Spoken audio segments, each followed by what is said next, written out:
ওই গবালি কি খাচ্ছ রে? গোয়াবালির আমি গপ টেনে ছিঁড়ে দেবো। রিল্যাক্স গাইজ, ওর মায়েরও তো ছেলেদের মতো গোপ আছে। এরকম করছিস রে, আমি তোর কি করছি? ও ধের তো মানে ঝগড়া তো করতে পারে না, লোকেদের ঘরকে চলে যায় ঝগড়া করতে, মানে তারা যাতে একটু সাইড দেয়। না না, সবাই তো আর তোর মতো নির্লজ্জ নয় যে ঘরে গিয়ে ঝগড়া করতে পারবে না, ঠিক আছে? সবাই সমান নয়। তুই হিজড়া বলে কি সবাই হিজড়া? আর রোস্টারদের কমেন্টে গিয়ে বলছে একদম ঠিক বলেছে, এই দিয়ে তোদের কাজ নেই তাই জন্য তোরা পরচর্চা পরনিন্দা করিস, পাড়ায় বসে বসে আর কি করবি, ওই আমার চর্চাই করিস। তুই যদি বিয়ের আগে ওই হিজড়া মালটার সাথে রাতে শুয়ে পড়িস, তোকে নিয়ে চর্চা হবে না, কি হবে? তো সুনাম করবে সবাই। তুই একটা ওই হিজড়া আবির মাজার সাথে শুয়ে পড়ছিস, তোর বিয়ে হয়নি, তুই তার ঘরে রাত কাটাচ্ছিস, আমি সেটা যদি ভিডিওতে বলি, তো সেখানে যদি আমার ফলোয়ার্স কেউ একজন বলে তোর এলাকা যে ঠিক বলেছো, তো সে কি খুব অন্যায় করে ফেলেছে? মানে তুই অন্য ছেলের সাথে শুবি, ঠিক আছে, ऐसा मत करो मेरी जान। আর আমি ভিডিও করলে আমার ফলোয়ার্স ঠিক আছে বলে সেটা অন্যায়। তোর অ্যাকাউন্টে তোর আইডি তুই ভিডিও চালালে তোর হাজার হাজার কমেন্টে তোর মা মাসি সব এক করে দিচ্ছে, তাহলে তুই কি এখন সবাইকে ধরে ধরে বলতে যাবি? नहीं ও গবালি, তুমি ওকে তো গবালি বলে দিছো সবাই। কি দিচ্ছি দেখতে কাকিমা আমাকে। আমাদের পাড়ায় ধের তো একটা মুদিখানার দোকান ছিল, তাদের বাড়ি একটা মেয়ে, তার বাবা তো তবু মুদিখানার দোকান করে গৌরবে সেই মেয়েটাকে মানুষ করেছে, তোর বাপের মতো তো নয় যে মেয়েকে দেহ ব্যবসায় নামিয়ে দেবো, হ্যাঁ ওই হিজড়া মালটার কাছে শুইয়ে দেবো, আমাকে পয়সা দিবে, তোর বাপের মতো তো করেনি। তার বাবা হচ্ছে ব্যবসা করে খাচ্ছে। আবার বলছি ধের তো একটা মুদি ব্যবসা ছিল, ধের একটা ব্যবসা করার ধের না, ঠিক আছে? তোর মতো দেহ ব্যবসা করার থেকে অনেক গুণে ভালো। अबे सालो शर्म कर लो शर्म। আবার মুখটা ভ্যান বেলাটা তোর মুখ দেখছো কিরকম বিচ্ছিরি দেখতে, তোর মুখটা উদ্ঘান্ত, এখানটা সেই মানে সুরের পুঁদের মতো। তুই কি করে লোককে বলছিস ভাই? মানে নিজে একটা বিচ্ছিরি ওরাং উটাঙের বাচ্চার মতো দেখতে, সারা বিচ্ছিরি ঠোঁট ফোট এখানে দেখি ইয়ে মা তোদের তোদের মুখে লাগা কি ছি ছি ছি। তুই মরিস, তোর মতো দেখতে হলে আমি 4 বার গলায় জড়িয়ে দিতাম,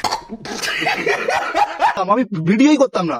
তোর মুখ তুই এক কাজ কর, প্রধানকে আমি বলে দিচ্ছি তুই অঞ্চলে গিয়ে মুখটা চেঞ্জ কি বিচ্ছিরি দেখতে পাইনি তোকে। ছি, একটা ভিডিও করে আজকে আমাদের শাকের তরকারি খাবো, সেই জন্য আমার বাবা মা তো খুব ভাজা খেতে পছন্দ করে, তাই এই ভাজাগুলো করব।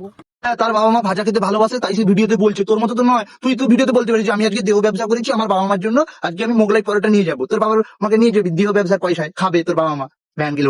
নেক্সট টাইম যদি আমি শুনেছি না তোর বাড়িতে গিয়ে এমন কথাগুলো বলে আসবো।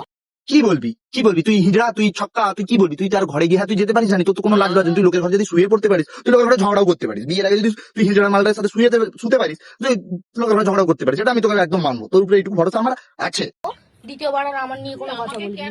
বলবি তার ঘরে গিয়ে যে আমার এই গোপালি শাশুড়িটা রোস্টারকে দিতে গিয়েছিল বাঁশ, সে ঘুরে দিয়ে দিয়েছে আমার শাশুড়ির ঝাড়ে বাঁশ। না এরকম বলবেন আজকে আমার শাকের তরকারি আমার শ্বশুর মশাই খুব ভালোবাসে, মুখের বদনের কোনো ছিল বলছে তুই বাঞ্চত লোকের মুখ নিয়ে এরকম বলছিস, এটা কি? এটা কারণ মুখ কি, দাঁত হলুদ, ঠোঁট ফোট কিরকম শালা, তোর কি মানে তোর মরণ হয়নি গোলায় দড়ি দিবার মতো কি মানে একটু মানসিকতা হয়নি যে আমার মানসিকতা? আমি কি করে লোককে বলবো আমি এরকম বিচ্ছিরি এটা দেখতে?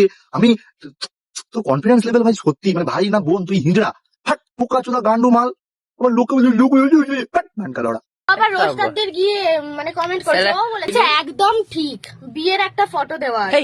তার তো বিয়ে ছবি দিবা থাকবে, কারণ সে সসম্মানে সগৌরবে সবাইকে জানিয়ে বিয়ে করেছে, আর তুই তো বিয়েও করিস নি, কিছু করিস, ওই হিজড়া মালটার সাথে রাত্রে শুচ্ছিস। হ্যাঁ, लाइफ में कुछ अच्छा करो यार। তোর লজ্জা লাগা উচিত, তুই এবার ভিডিও করে বলছিস তোর মরণও হয় না। মুখে তো সেই বেটা ছেনার মতো মুখ। হ্যাঁ, সে যদি তার মুখের যদি ধরনটা একটু বেটা ছিনার মতো হয়, আর তোর যে পুরো দেহটাই যে একদম নারীর, শালা হিজড়া মাল, তুই তো শালা একটা ছক্কা, তার মুখ বেটা ছিনার মতো, আর তুই যে একটা শালা পুরুষের দেহ একটা শালা অর্ধ নারী বসে আছিস মানকা লড়া, শালা হিজড়া।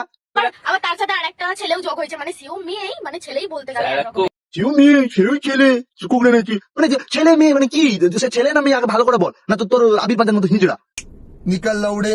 মানে দেহটা পুরুষের কিন্তু ভেতর দিয়ে শালা মেয়ে, ওর শালা আমি ছায়া খুলে দেবো একদিন। এরপর যদি আর আমার ফলোয়ার্স কিনে কিছু তো ছায়া আমি খুলে দেবো আজবির বাজার।